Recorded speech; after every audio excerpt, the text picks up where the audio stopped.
Hello and welcome back to Inside Marketing with MarketSurge. And today we're talking with the man who's allergic to marketing waste, Ivan Janku. Ivan's the CEO of Digital Rocket, where he and his team have helped e-commerce and SaaS brands fix their biggest profit leaks across ads, email, CRO, and tracking, and generate over $250 million in client revenue. His agency is known for their no BS warranty, meaning if they don't deliver, you don't pay. That's very refreshing. It's really marketing accountability taken to a whole new level. So grab your notebook because this is going to be very raw, data-driven, and it is going to be packed with gold. Ivan Janku, welcome to the show. Thank you very much, Reed. Well, we were talking briefly before we started recording. You've been doing this for over 10 years. This is the only industry you know. You're an expert. What got you started in marketing, and how did that evolve into you launching Digital Rocket? Well, I was actually like a couple of years since I turned 18, I was in fitness. And so I tried to hire an agency to help me launch ads for my fitness coach program that I had. And it was just like me helping people lose weight. And I just remember that the agency gave me just likes, and those likes weren't even from my city. It were actually from a country next to us. So I was just shocked at what they did. Like not a single customer, nothing happened. They were just like bullshitting me nonstop. And it was like a couple $100 in total for the agency and everything. It was just a whole experience was insane. And I just wanted to quit the weight loss industry because I was just sick and tired of people moaning and not putting in the work. So I went to another industry where most people moan and don't put in the work, which is advertising and marketing.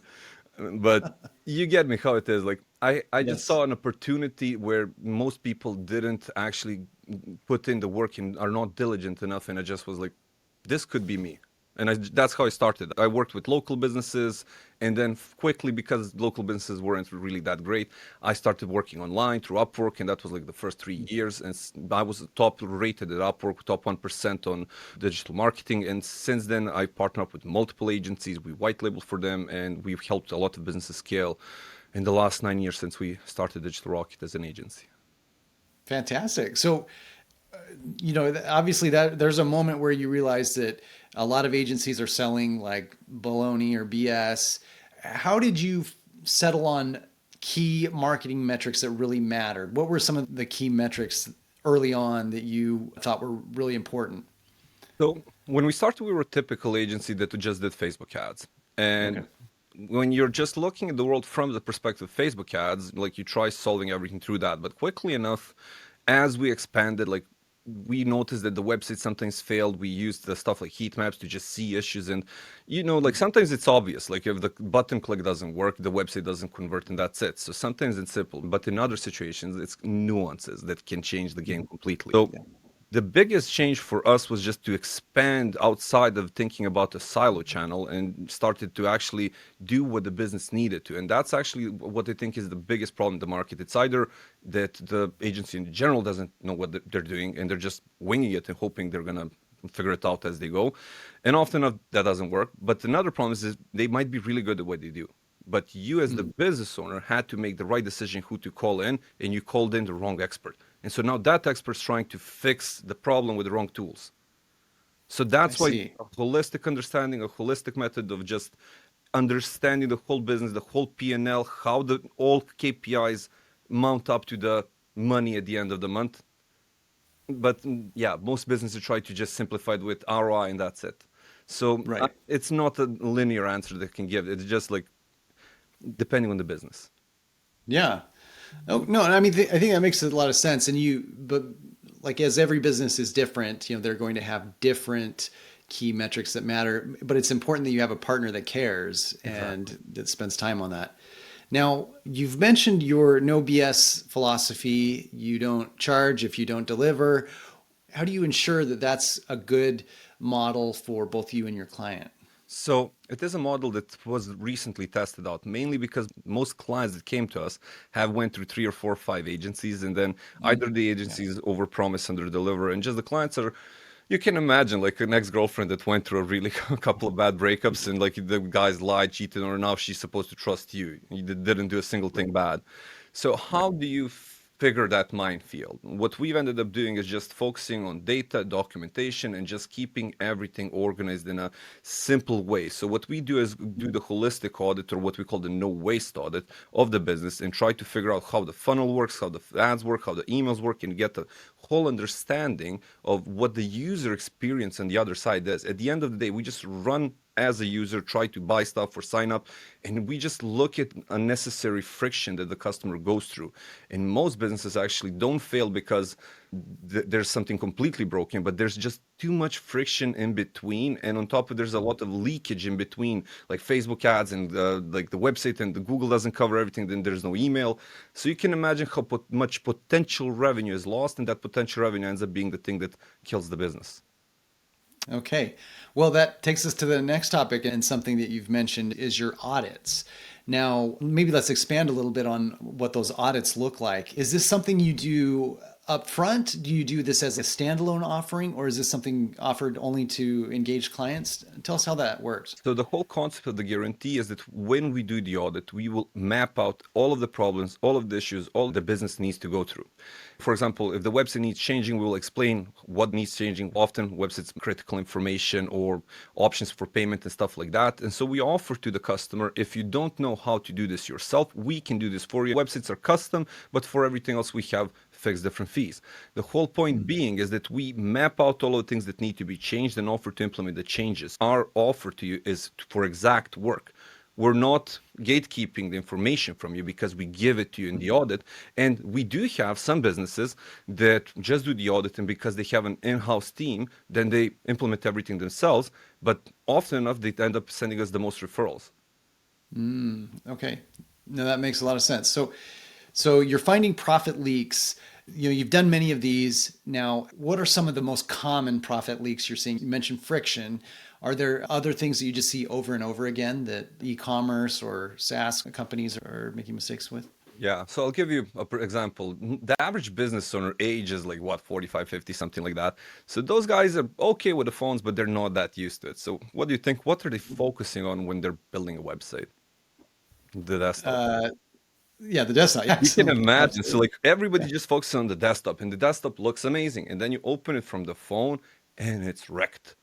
And so those guys were paying Facebook ads, Google ads, stuff like that. And whenever they had a problem with the website, they just opened the laptop. And you can do the right click expect element to see it through Chrome, even like that. But most people don't know that and don't use it.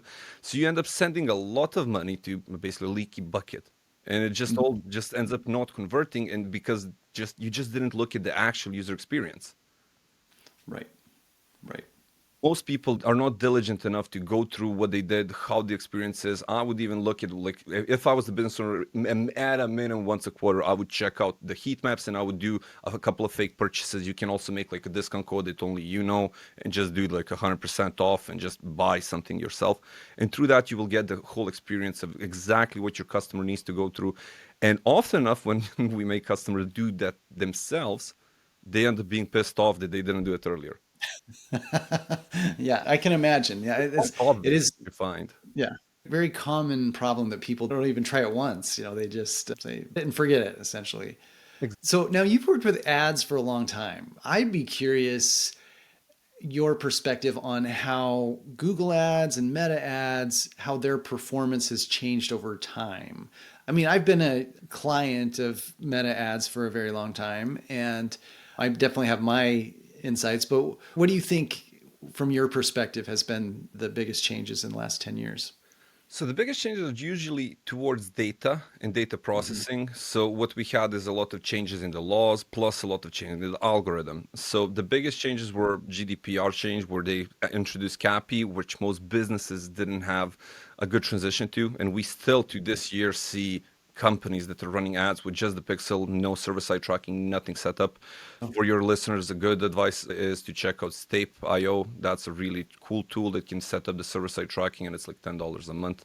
So you can imagine that if you don't set up the data properly to all of the channels, and now as we are going through this, data is becoming more and more complex. The algorithms don't have what they need, so they are not able to optimize. So if you didn't set up the server-side tracking, you're done. And people are now more and more focusing about Andromeda and stuff like that. And I had a couple of calls even this last week where people were talking about Andromeda, and we just found that the basic pixel wasn't even set up properly. So it was just Wow. kind of weird how people are just looking at what is the new thing, but they forget what is the foundation of their growth, and that's a Mm. stable data system. Yeah. No, I mean, do you find similar things with Google as well? Like, are people Exactly. negligence? With Yeah. Google, it's a bit different because Google introduced PMax, which the shopping campaigns and stuff like that. But Google's basically a necessity for most businesses. If you don't run branded campaign, anyone can bid on you, so that's a problem. So Mhm. most businesses are basically blackmailed like that to advertise. Yeah. And then because of that, you're gonna run Google anyways. And I kind of think that Google just by itself is a backbone, but it's the first traffic acquisition tool going to give you a limitation when it comes to, like, you cannot expand towards people that don't know about your product. You only can go for people that are searching for your product or something similar. And Mm. most of your competition is first going to hit Google. So if you don't have the money or if you're not first in the market, Google is going to be an uphill battle where you have to combine building landing pages, SEO, and doing PPC campaigns. Because there's relevance score and stuff like that, where if you don't have the keyword set up properly on the landing page, you're going to be outbid by somebody that did. And your Hmm. cost of advertising just goes up. And then basically, again, additional friction. Right. Okay. So now, if you were, I'd be curious, if you were starting a new brand from scratch, where would you allocate most of your funds from an advertising standpoint? Would you be, between Google, Meta, and maybe other platforms? What do you think are the most valuable investments right now? So we did a lot of different strategies from Google Meta, TikTok, stuff like that. And there are a couple of like sketches that we use or templates depending on the type of the product. So if we have, as an example, something that's clickbaity, something that's an impulse like a fidget spinner, that's going to go on Meta, that's going to go on TikTok, but that's not going to go that well on Google because the Right. profit margin is going to be low and the competition is going to be high, which is going to eat up the profit margin.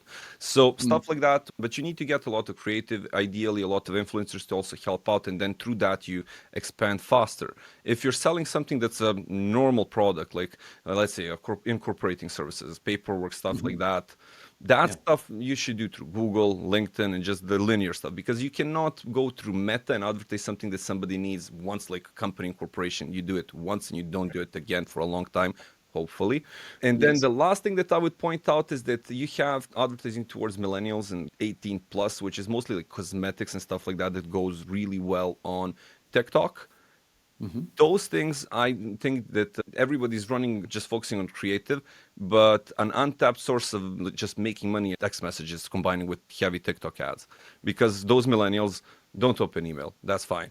But targeting them through text messages is then going to help you get the top of mind. And that's basically a substitute for email for younger people.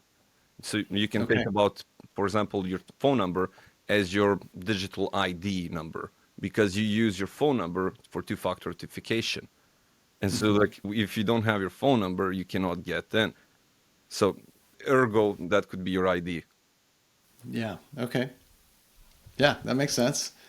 So now you in Europe, obviously you have special data privacy challenges with regulation from the last few years. Do you anticipate that, say, in the U.S., most of my listeners are based in the U.S., do you expect that we need to prepare for similar restrictions on data privacy here, or do you think that we will be able to continue to operate as we have? Like immigration lawyers and stuff like that have been under a lot of changes because they're set up to be a limited type of advertisement or a special category. And Mhm. because of that, we also had some advertising clients that were in cannabis, so cannabis soft drinks and chocolates and stuff like that. Mm. And even when we advertised cannabis dog treats, we had through a lot of problems. So you can Wow. imagine things like that will probably change as we go. Weirdly enough, you can Mhm. sell alcohol like this, no problem at all. Cannabis is just a big problem to advertise, but there are always different types of workarounds. So if you want, I can even give you an example of how we advertised cannabis through Facebook, even though we kept getting banned. So anytime that we tried to advertise directly a website that was selling those products, it was a problem because it just didn't allow us. But what we could do is build a blog website, which is basically similar name. And then we made blog articles about it. And then you can run website traffic and stuff like that, even potentially conversion campaigns, depending on if they catch you or not.